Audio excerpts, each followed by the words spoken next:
연쇄살인범 중에는 자신만의 특유한 의식 또는 범행 조건에 집착하는 이들이 있습니다. 날씨에 따라 직업 혹은 특징적인 무언가를 따라 대상을 물색하고 범죄를 저지르는 것이죠. 요즘에야 체계적인 보안 체제와 곳곳에 설치되어 있는 보안 카메라로 인해 연쇄 범죄는 초기에 진압되곤 하지만 과거에는 달랐습니다. 특히 미국같이 넓은 땅에서 범죄를 저지른 나쁜 사람들은 자신의 범행을 감추기 더욱더 쉬웠을 것입니다. 오늘 소개해드릴 사람 역시 특정 지역, 날씨, 피해자의 이름을 고집하며 자신의 증거를 많이 남겼음에도 오늘날까지 체포되지 않은 나쁜 사람입니다.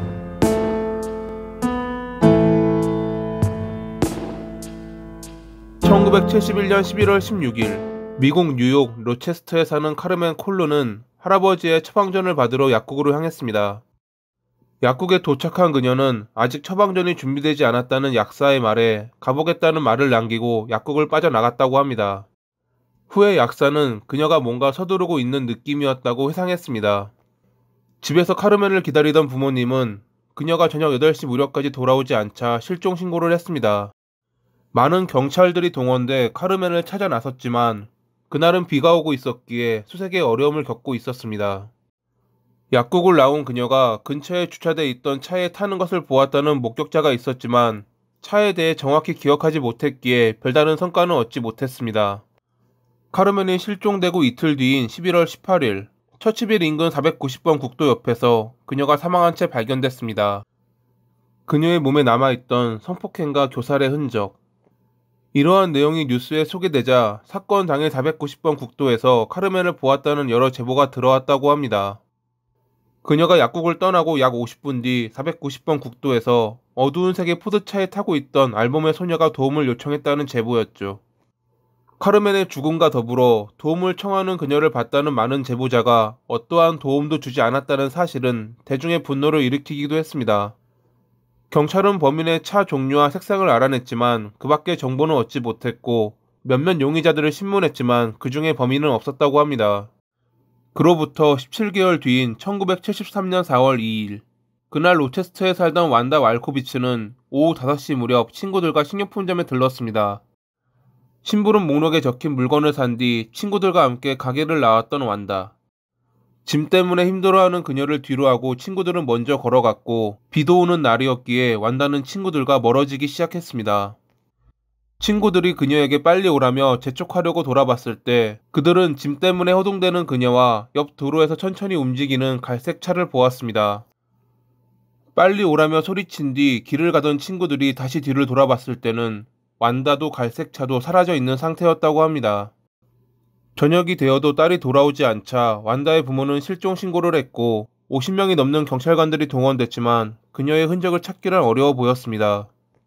다음날 저녁이 되어서야 한 경찰관에 의해 웹스터에 있는 휴게소 뒤편 제방 아래에서 사망한 채 발견된 완다.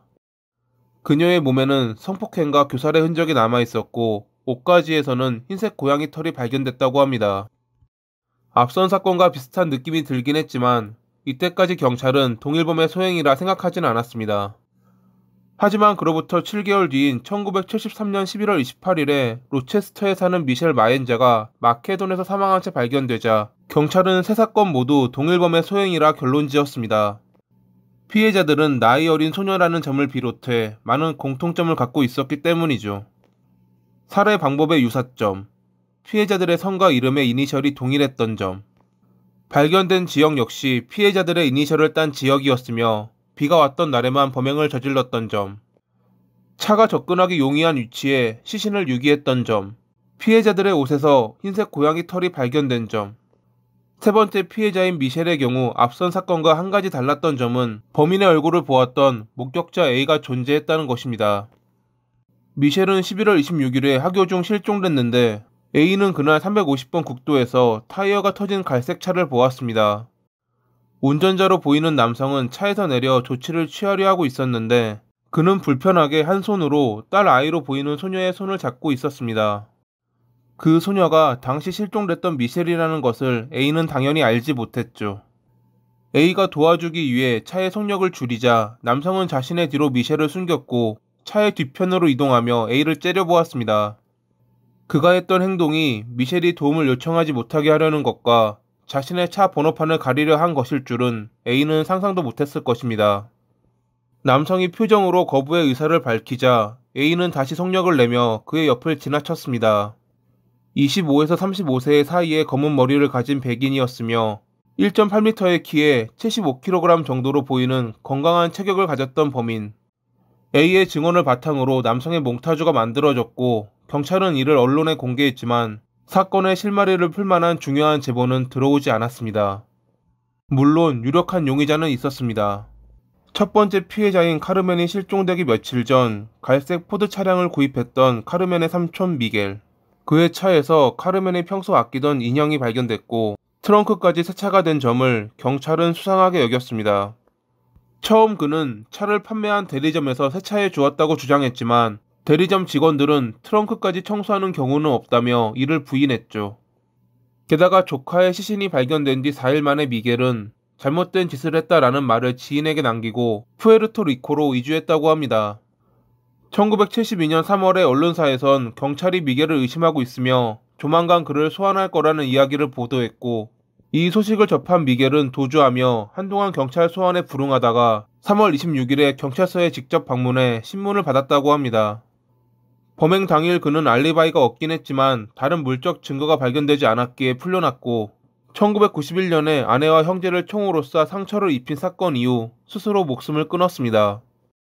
로체스터에서 1971년부터 1973년까지 10대 소녀를 성폭행했던 소방관 데니스 역시 유력 용의자로 선정되기도 했습니다. 그는 세 번째 사건으로부터 5주 뒤 여성을 납치하다가 경찰에게 쫓기는 상황에서 자살했던 인물이었습니다. 데니스의 차에서 흰색 고양이 털이 발견됐기에 경찰은 그를 의심했지만 훗날 DNA 기술이 나왔을 때 확인해본 결과 범인과 일치하지 않았다고 합니다. 당시 로체스터에서 아이스크림 판매상으로 일했던 케네스 역시 용의자 중 한 명이었습니다. 그는 1976년에 로체스터에서 로스앤젤레스로 이주했는데 거기서 젊은 여성 10명을 살해하며 힐사이드의 교살자라 불렸습니다. 범인과 비슷한 종류의 차를 소지하긴 했지만 그는 강력하게 부인했으며 물적 증거 역시 발견되지 않았다고 합니다.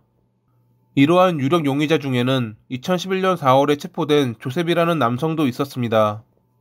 그는 1977년부터 1994년 사이에 캘리포니아에서 6명의 여성을 살해했는데 피해자들의 성과 이름의 첫 알파벳이 일치했다고 합니다. 로체스터에 살았던 뉴욕 토박이었던 그였기에 유력 용의자로 선정됐지만 그 역시 훗날 행해진 DNA 검사에서 범인과 일치하지 않았습니다. 알파벳 살인이라고 불린 이 사건에서 경찰은 800여 명이 넘는 용의자들을 신문했지만 끝내 범인은 찾을 수 없었고 그렇게 이 사건은 지금까지도 미제 사건으로 남아 있습니다. 피해자들의 이름과 장소, 날씨를 고집하며 범행을 저질렀던 범인. 심판의 화살은 끝내 그에게 닿지 않았지만 그가 끌려갈 혹은 지금 있을 지옥에서는 꼭 죄값에 걸맞은 심판을 받길 바라며 이만 글을 마칩니다. 오늘도 시청해주셔서 감사합니다.